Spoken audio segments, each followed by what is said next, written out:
In Excel 2013, the print dialog box and the print preview dialog box have effectively been amalgamated, and with that amalgamation have also been included a lot of the print settings. So all the things that we've run through for adding headers and footers, page margins, orientation, can all actually be controlled in one place. So we're going to use the employees D file here, file and print. We end up in this dialog box. If we go to print preview, we end up in the same dialog box. Now this setting of print or print preview is actually an amalgamated view. On the right hand side here, it previews the document and we can scroll through the pages. On the left hand side, we have the print dialog box. Now in previous versions, the print dialog box would have simply allowed you to select a different printer, which this does. We can change from one printer to whatever we have installed on this machine, choose the number of copies, and then physically carry out the print. So those bits still exist, but we have a whole new section here of settings, allowing us to control what we actually print. So the active sheets, the entire workbook, or a selection. But we can also choose which pages to print. So we can have a look through our 12 pages and actually pick which of those pages we would like to print. So from 1 to 3, 4 to 9. Would we like the document collated? Collation only has an effect if you print more than one copy of a file.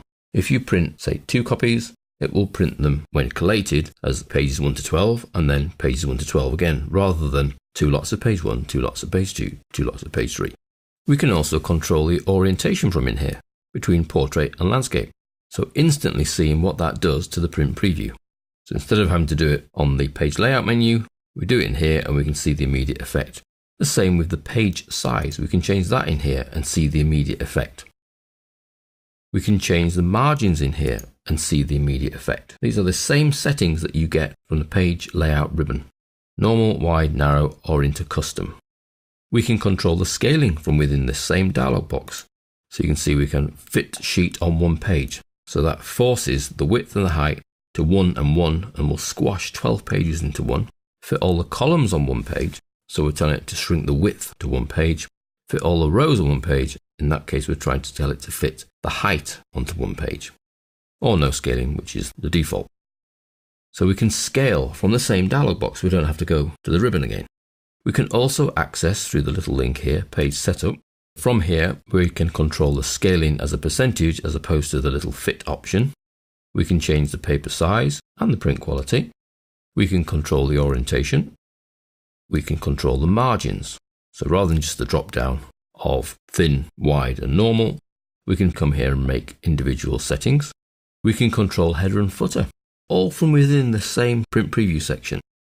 And on the sheet tab, we can control a few things that will print, such as grid lines, whether we want to print black and white, whether the page numbering goes down and then over. So we have 12 pages. At the moment, it will work its way down the sheet and then come to a second column and work down.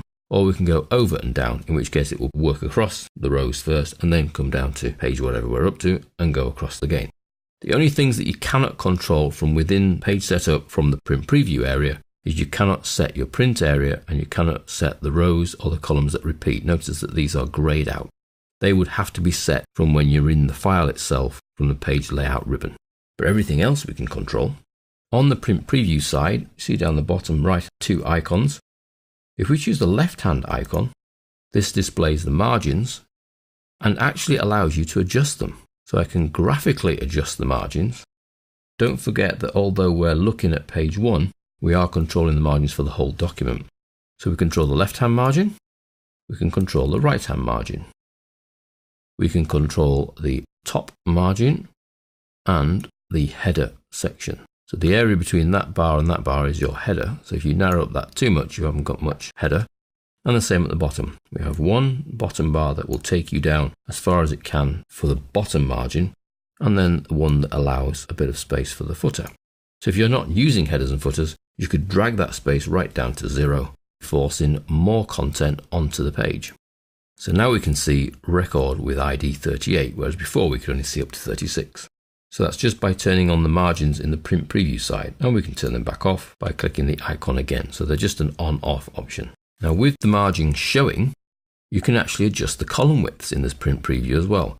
You get a little black mark at the top of each column, So if I, for example, wanted to narrow up the address line too, I could do that from this print preview. Narrow that up slightly. So this amalgamated view of print and print preview allows you to do print preview on the right hand side here, where we can adjust the margins graphically and even the column widths graphically. Allows you to decide number of copies and which printer to send the document to, and the big button to actually carry out the print, and then a whole raft of settings that we can control here and more through the page setup. Pretty much all the control can be done from within one screen.